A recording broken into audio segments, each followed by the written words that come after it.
Round one is in the books for the Chicago Bulls with them taking Caleb Wilson and Dailyn Swain. And Bryson Graham, after round one concluded, gave his reasons on why he elected to select both players. Now, while Dailyn Swain is somebody a lot of people are not feeling, I'm here to let you all know maybe we should chill out a little bit. And then we're going to talk about round two of the NBA draft, the best available players, and discuss if the Chicago Bulls will be more active on day two. But before we talk about it and break it all down, you already know you gotta hear the music first.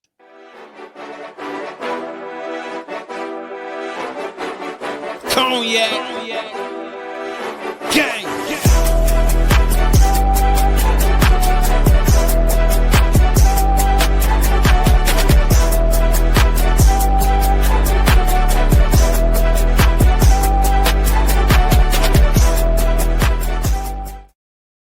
Shy Bulls podcast with the Cognac Boys. I'm Cognac Boy Bobby, and I'm holding it down for today's episode. So if you're tuned in, like what you're listening to, go ahead and support the channel on our road to 10K by completing a simple two-step process. Hitting that like button and subscribing to the channel is the easiest two-step that you can ever do. And it doesn't require rhythm either.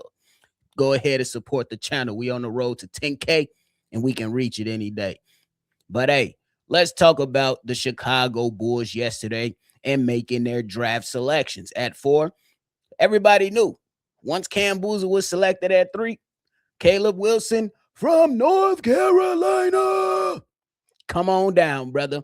You are now a Chicago Bull, and I love what the young man's talking about in those after draft interviews, saying that he's hungry, he's ready to work, saying this is where he wanted to be. And seems like he got a little charisma to speak in front of the microphone. Now Chicago has 2 Calebs in the city. Let's see if this one could go ahead and bring us some magic. My man's book said Caleb Williams, that's Iceman.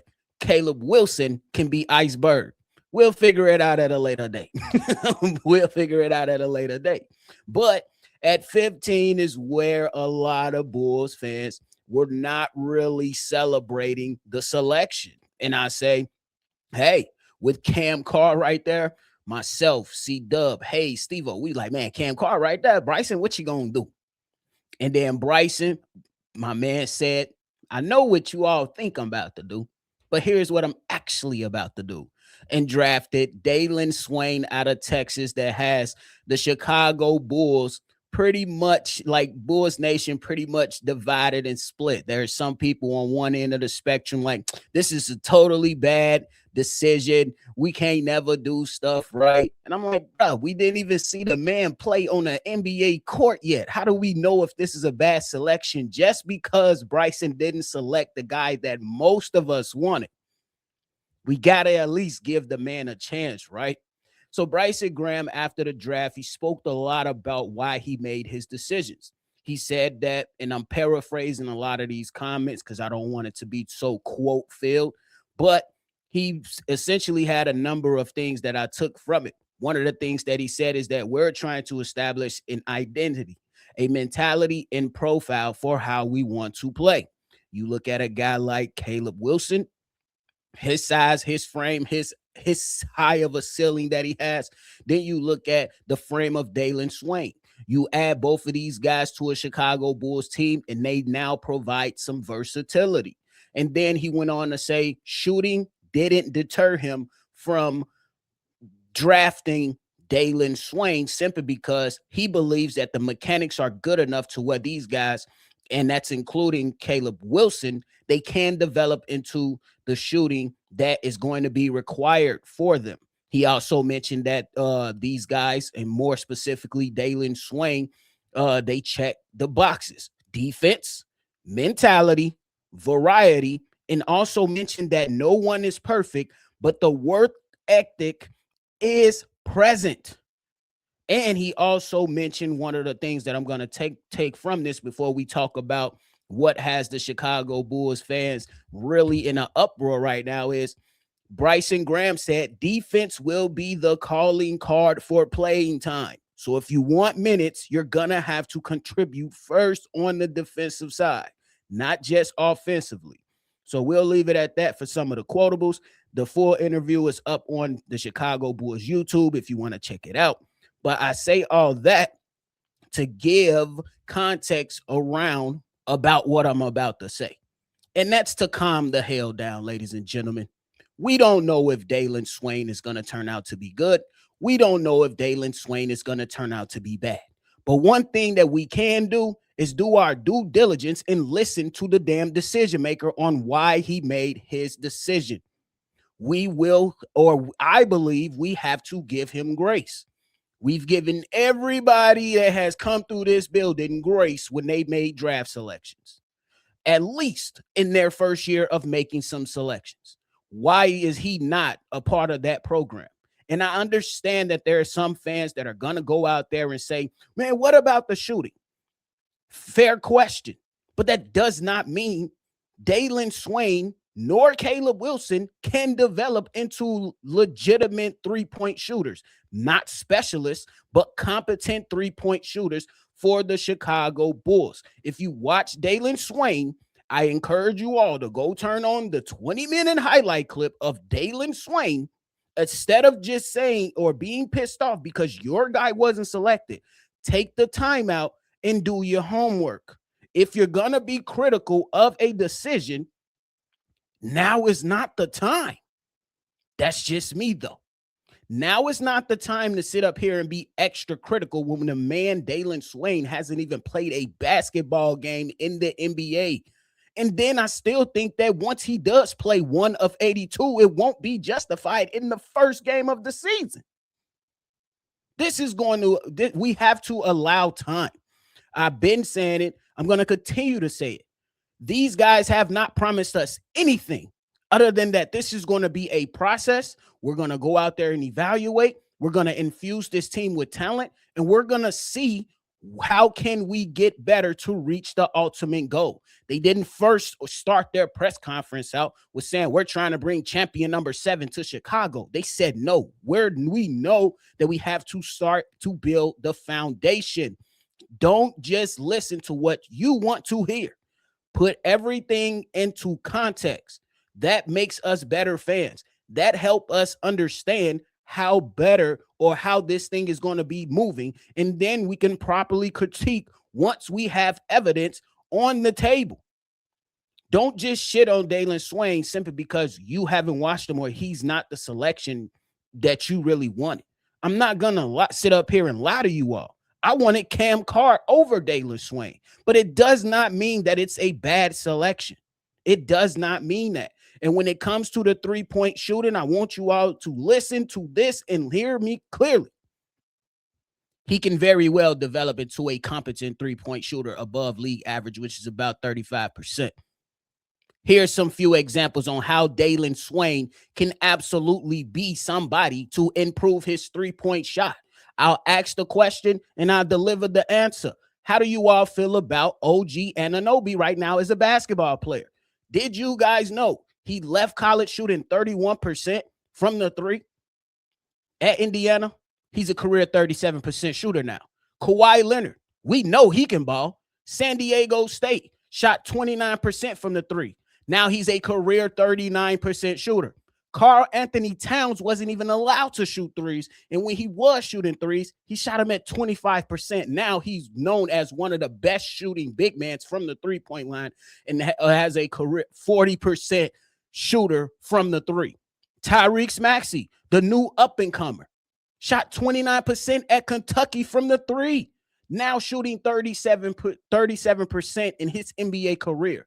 I bring all this up to say, calm down about the shooting. I understand it is a fair thing, but we have to be fair when we say or feel that somebody can't improve their game entering the NBA. It's absurd. And the last point, to just stop shitting on Dailyn Swain because you didn't like the pick. He led Texas in points, rebounds, steals, and assists. That's proof of work. That's proof of product. Obviously, the college game is different from the NBA game, and he's going to have to mold himself into the role that he wants to see himself in. But again, he's a productive player that wants to be the glue guy. that wants to help on both ends of the floor.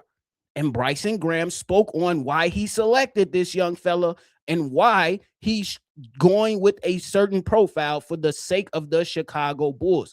You don't have to like it. I don't have to like it. But to completely try to crap on Dailyn Swain because you didn't like the draft pick, it's absurd. Go watch the man film.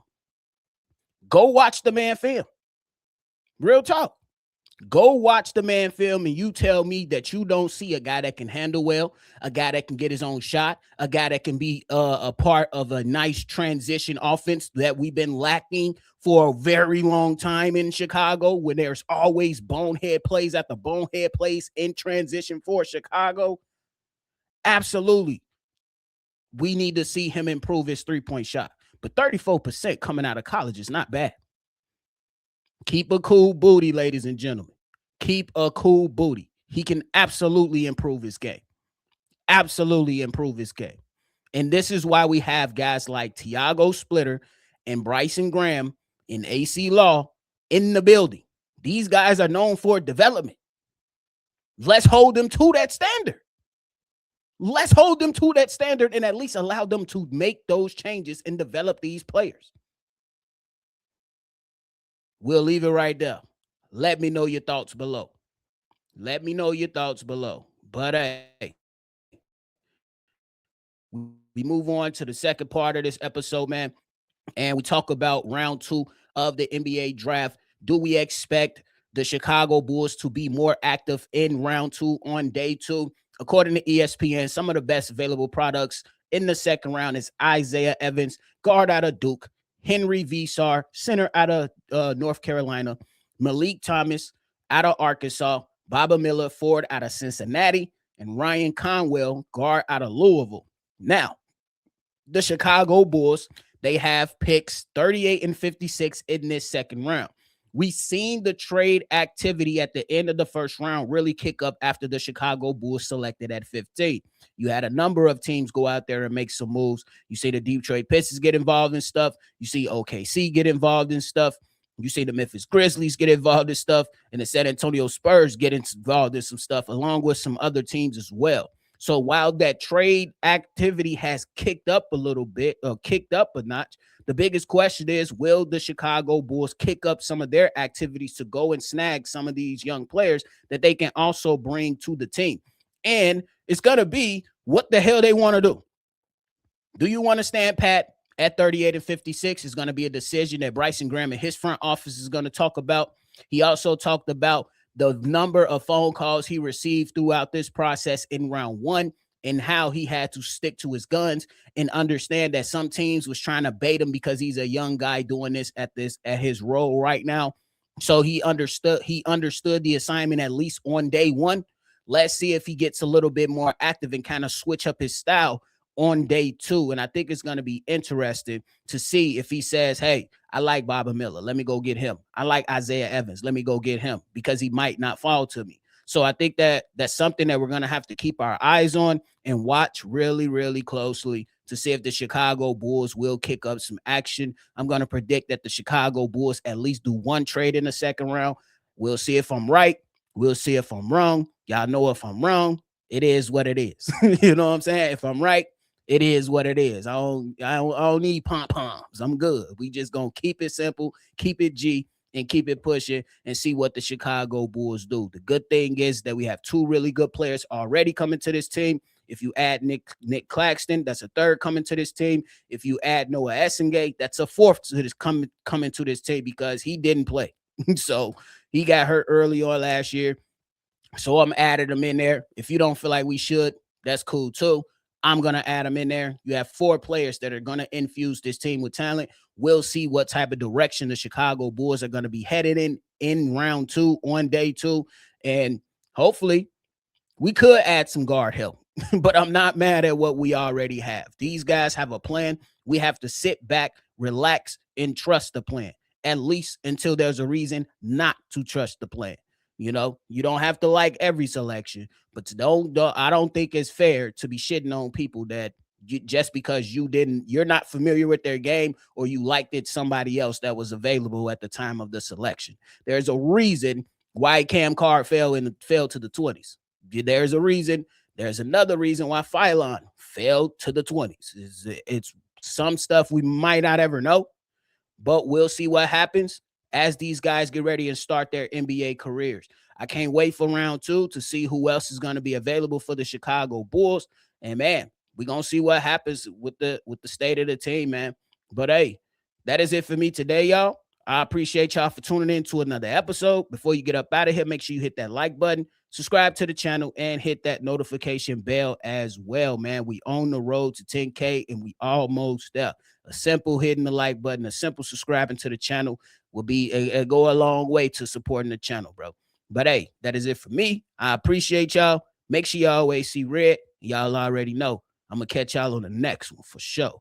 Peace. Cognac.